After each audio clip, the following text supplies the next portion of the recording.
madaxweynaha waswaaska qaba ee iswalaaqa ku soo dhawaada boggeena Togale View siina gudbi muuqaalka daawade. Madaxweynaha dalka Chile Gabriel Boric Font hogaamiye dhalinyaro ah oo ku caan ah isbedel iyo daahfurnaan siyaasadeed. Boric waa madaxweyne si cad uga hadlay xanuun uu qabo oo dhanka maskaxda ah, taasoo muujisay geesinimo iyo tusaale wanaagsan oo bulshada caalamka u iftiimisay. Marar badan ayaa lagu arkay saaxadda shirarka isagoo iswareejinaya una muuqda qof ay wax ka qaldan yihiin. Taariikh nololeedka Gabriel Boric Font iswalaaqay waxa uu dhashay 11kii bisha Febraayo 1986 magaalada Punta Arenas oo ku taalla koonfurta dalka Chile. Waxa uuna wax ku bartay dugsiyada gobolkaas, kadibna sanadii 2004 waxa uu galay jaamacadda Chile isagoo ka bartay cilmiga sharciga. Intii uu jaamacadda joogay, Boric waxa uu ka mid noqday ardaydii firfircooneed ee hoggaanka u qabatay. Wuxuu noqday guddoomiyaha ururka ardayda ee jaamacadda, halkaas oo lagu arkay inuu leeyahay karti, kalsooni iyo rabitaan isbedel bulsho.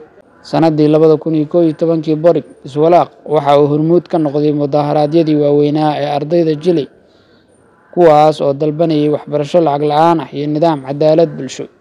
Dhaqdhaqaaqyadaas ayaa dhaliyay magaciisa siyaasadeed.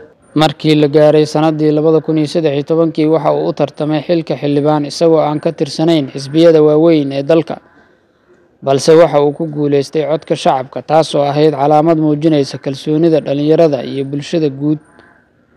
Boric iswalaaq waxa uu ka mid noqday aasaasayaasha isbahaysiga Frente Amplio oo u taagan siyaasadda garabka bidix ee casriga ah.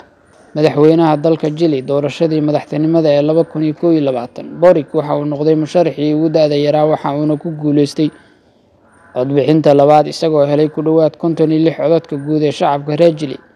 Waxa uuna xilka kala wareegay 11kii bisha saddexaad 2022 isagoo noqday madaxweynaha ugu da'da yar ee taariikhda soo mara dalka Chile. Siyaasaddiisu waxa ay diiradda saartaa sinaanta bulshada, ilaalinta deegaanka iyo dib u habeynta dastuurka dalka. Inkastoo uu wajahayo caqabado dhaqaale iyo siyaasad adag, Boric waxa uu noqday astaan isbedel iyo rajo cusub oo ka jirta dalka Chile. Xaaladdiisa caafimaad oo ah qodobka aan muuqaalka ku eegayno. Gabriel Boric waa madaxweyne si daahfuran uga hadlay xaaladdiisa caafimaad ee dhimirka. Waxa uuna sheegay muddo dheer inuu la tacaalayay xanuunka obsessive compulsive disorder oo loo yaqaan OCD, oo ah xanuun keena fikirro soo noqnoqda iyo falal qofku dareemayo inuu ku qasban yahay inuu sameeyo mar walba. Boric waxa uu sheegay inuu xanuunkan ku bilowday isagoo yar, isla markaana mar uu xitaa isbitaalka dhimirka galay si uu daawo iyo daryeel u helo. Wuxuu ku tilmaamay cudurkaas mid adag, balse waxa uu bartay sida noloshiisa iyo shaqadiisa ugu maareeyo si waxtar leh.